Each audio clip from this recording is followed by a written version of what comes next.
October 9, 2012 సౌజన్య miss అయినప్పుడు వాళ్ళ ఇంట్లో వాళ్ళు అండ్ ఊర్లో ఉన్న 200-300 మంది కలిసి రాత్రి 12 గంటల దాకా వెతుకుతారు. అయినా సౌజన్య దొరకదు. మిడ్ నైట్ అవడంతో చాలా వర్షం పడుతుండడంతో ఇంకా వెతకడం ఆపేసి మార్నింగ్ లేచి వెతుకుదాం అని అందరూ వాళ్ళ ఇంటికి వెళ్ళిపోతారు.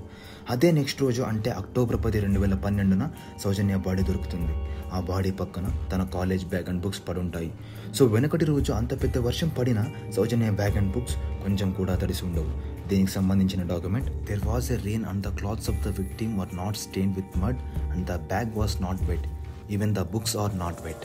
వెనకటి రోజు అంత పెద్ద వర్షం పడినా తన బుక్స్ అండ్ బ్యాగ్స్ కొంచెం కూడా తడలేదు. ఎలా? దీనికి అర్థం సౌజన్య రేప్ అండ్ మర్డర్ ఆ ఒక్క ప్లేస్లో జరగలేదు, వేరే ఒక్క ప్లేస్లో సౌజన్య రేప్ అండ్ మర్డర్ జరిగింది. దాని తర్వాత తన బాడీని తెచ్చి అక్కడ డంప్ చేశారు. ఇప్పుడు యాక్చువల్గా ఎక్కడైతే సౌజన్య రేప్ అండ్ మర్డర్ జరిగిందో ఆ ఒక్క ప్లేస్ని వెతకడం మానేసి పోలీసులు ఏం చేస్తారంటే ఎక్కడైతే తన బాడీ దొరికిందో అక్కడే తన రేప్ అండ్ మర్డర్ జరిగింది అని ప్రూవ్ చేయడానికి ప్రయత్నిస్తారు. ఎక్కడైతే సౌజన్య బాడీ దొరికిందో అక్కడ తన ఇన్నర్వేర్ దొరకదు. Further, the underwear of the victim was not secured. The underwear of the victim was not found near by the dead body. దీన్ని రాంగ్గా ప్రూవ్ చేయడానికి పోలీసులు ఎంత నీచానికి దిగజారుతారంటే సౌజన్య వాళ్ళ ఇంటికి వెళ్ళి ఇన్వెస్టిగేషన్ అనే పేరుతో తన ఒక అండర్వేర్ తీసుకుని వస్తారు. అలా తీసుకుని వచ్చిన అండర్వేర్ ని ఇది డెడ్ బాడీ దొరికిన ప్లేస్ లో దొరికింది అని రిపోర్ట్ లో రాస్తారు. దీన్ని బట్టి మీకు ఏం అర్థం అవ్వాలంటే దీని వెనక్కి ఎంత ఇన్ఫ్లుయెన్స్ ఉంది అని, అగత్యానికి పాల్పడిన వ్యక్తి ఎంత ఇన్ఫ్లుయెన్స్ గల వ్యక్తి అని. ఈ కేసుని క్లోజ్ చేయాలి అండ్ జనాల నోరుని మూయించాలి అంటే ఎవరో ఒక బకరాని ఖచ్చితంగా ఈ కేసులో బుక్ చేయాల్సిందే. అలా బుక్ అయిన వాడే సంతోష్ రావు. సంతోష్ రావు నిజంగా ఈ పని చేశాడా అని తెలుసుకోవడానికి పోలీసుల దగ్గర బ్రెయిన్ మ్యాపింగ్ అనే ఒక ఆప్షన్ ఉంటుంది. ఈ ఒక ఆప్షన్ ని సంతోష్ రావుకి చెప్పకుండానే సంతోష్ రావు బ్రెయిన్ మ్యాపింగ్ కి ఒప్పుకోలేదు అని రిపోర్ట్ లో రాస్తారు. కానీ సంతోష్ రావు మాత్రం నాకు ఇలాంటి ఒక ఆప్షన్ ఉందని కూడా చెప్పలేదు, నేను నాకు అసలు ఏమీ తెలియదు అని స్పష్టంగా చెప్తాడు. ఇంకో విషయం ఏంటంటే సంతోష్ రావుకి ఫిమోసిస్ అనే వ్యాధి ఉంటుంది. ఈ వ్యాధి ఉన్నవారు సెక్స్ చేయాలంటే నరకం అనుభవిస్తారు. చేయలేరు అని కాదు, ఒకవేళ చేయడానికి ప్రయత్నిస్తే చాలా పెయిన్ అనుభవిస్తారు.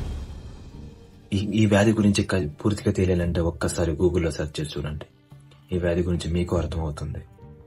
ఇలా ఉన్న ఒక వ్యక్తి సౌజన్యాన్ని అలా రేప్ అండ్ మర్డర్ చేశాడు అంటే అసలు ఎలా నమ్ముతారు?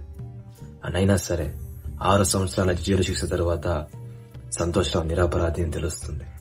6 సంవత్సరాల జైలు శిక్ష తర్వాత నిరపరాధి. సౌజన్య కేసులో ఐ విట్నెసెస్ ని అండ్ సాక్షులను ఎలా డిస్ట్రాయ్ చేశారో ఇప్పుడు చూద్దాం. ఫస్ట్ వన్, రవి పూజారి. వీడు సంతోష్ రావుని బుక్ చేయడంలో హెల్ప్ చేస్తుంటాడు. ఎప్పుడైతే సౌజన్య కేసు సిబిఐకి ట్రాన్స్ఫర్ అవుతుంది అని తెలుస్తుందో ఈ రవి పూజారి ఉరి వేసుకుని చనిపోతాడు. అండ్ వీడు ఉరి వేసుకుని చనిపోవడం చూసినట్టు ఎక్కడ రికార్డ్స్ లేవు, ఏ ఐ విట్నెస్ లేదు. Second witness వారిజా. తిను ఆ కిడ్నాపర్ సౌజన్యాన్ని కిడ్నాప్ చేసి ఒక ఫామ్ హౌస్ కి తీసుకెళ్లి ఉంటారు. అక్కడ తిను పని మనిషిలా వర్క్ చేస్తూ ఉంటుంది.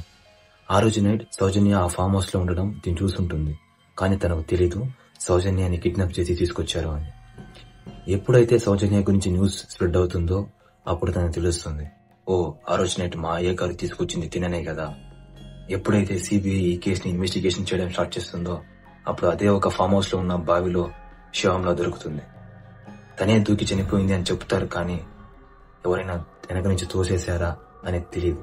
సో తిను కూడా ఒక మిస్టీరియస్ కేసులా మిగిలిపోతుంది. Third witness Gopalakrishna. వీడు సంతోష్ రావుని బుక్ చేయడంలో మేజర్ రోల్ ప్లే చేస్తుంటాడు.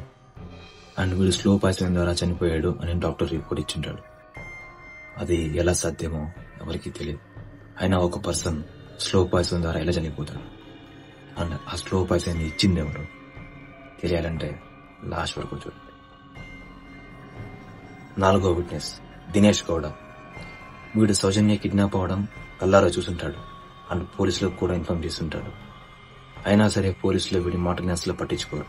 తర్వాత ఒకరోజు రోడ్ యాక్సిడెంట్ లో చనిపోతాడు. పట్టపొగలే ఒక బులెరో వచ్చి వీడిని గుద్దేస్తుంది. ఆ బులెరో డ్రైవర్ ఎవరు అండ్ ఆ బులెరో ఓనర్ ఎవరు? ఐదవ విట్నెస్ హరీష్ మడివాడ. వీడు సౌజన్య కిడ్నాప్ అయిన రోజు ఎవరో గుర్తు తెలియని వ్యక్తులు సౌజన్యాన్ని ఫాలో అవుతుండడం నేను చూశాను అని పోలీసులకు స్టేట్మెంట్ ఇచ్చుంటాడు. ఆ స్టేట్మెంట్ తీసుకున్న రికార్డ్ పైన వీడి సంతకం మాత్రం ఉండదు, ఎందుకంటే ఈ స్టేట్మెంట్ ని వాడు ఇవ్వనేలేదు. ఎప్పుడైతే సిబిఐ ఈ కేసులో ఇంటర్ఫేర్ అవుతుందో ఎక్కడ నిజం తెలిసిపోతుందని వీడిని కూడా చంపేస్తారు. వీడి చావు కూడా యాక్సిడెంట్లోనే ప్లాన్ చేస్తారు.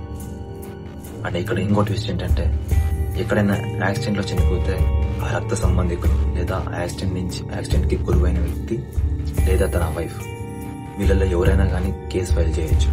కానీ ఈ కేసులో మాత్రం ఎవరో ఒక థర్డ్ పర్సన్ వచ్చి కేసు ఫైల్ చేస్తారు. ఇలా ఈ సౌజన్య కేసులో సాక్షులని, విట్నెసెస్ ని, అనుమానం వచ్చిన ప్రతి ఒక్కరిని లేకుండా చేస్తారు. అంత ఇన్ఫ్లుయెన్స్ గల వ్యక్తి ఎవరు?